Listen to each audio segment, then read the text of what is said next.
I have one last question that I will only address to Stapleton Roy. You mentioned about leadership, and now the United States is likely going to have new leadership. And even Beijing and many other countries now congratulated Biden for the presidency win. What do you think will be the changes with a Biden administration after 20th? I think there will be gigantic changes.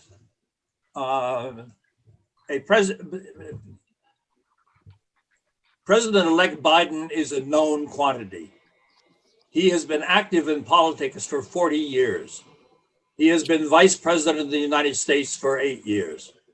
The Democrats have only been out of power for 4 years. He believes in cooperation.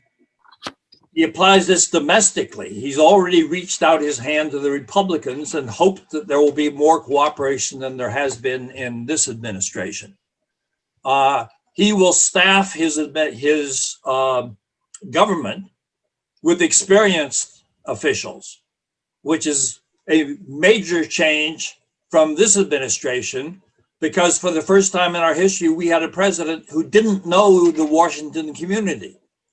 So he has left a large number of positions unfilled for 4 years because they didn't trust any of the potential candidates for those positions. President Biden will not have that difficulty. He believes in multilateral cooperation. He's indicated he will rejoin the Paris Accords. He will relook at rejoining the Iran treaty, the nuclear treaty with Iran. He will, in other words, undo some of the areas that we have refused to cooperate up to this time. He will begin, perhaps gradually, dismantling the tariff barriers that have been putting up. And to pick up on a point made by Ambassador He, I think he will want to restore the dialogue mechanisms between China and the United States. So I think it will not be easy, because attitudes in the United States have become much more hostile over the last 4 years. And he himself has talked about the need for a tough approach to dealing with China. But a tough approach does not exclude the possibility of reconstituting the cooperative mechanisms that we have used in the past. So I think that there will be a serious effort, but his initial emphasis is going to be domestically. And that is dealing with the pandemic crisis.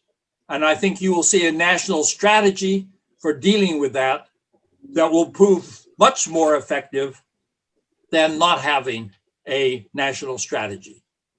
This is one area where I disagree with Ambassador He. I think that the history has shown, experience has shown, that it's the quality of governance, not the nature of the political system, that has determined the response. You have had outstanding responses in Australia, in Taiwan, in South Korea, in Germany, at the same time that you have had bad responses in the United States, in the United Kingdom, in Sweden. So the difference is not between systems here, it's between the quality of leadership in addressing these types of problems. I think, for example, that a President Biden will reach out to China for cooperation in dealing with the pandemic. That's the way it has been in the past. That's the way it should be in the future.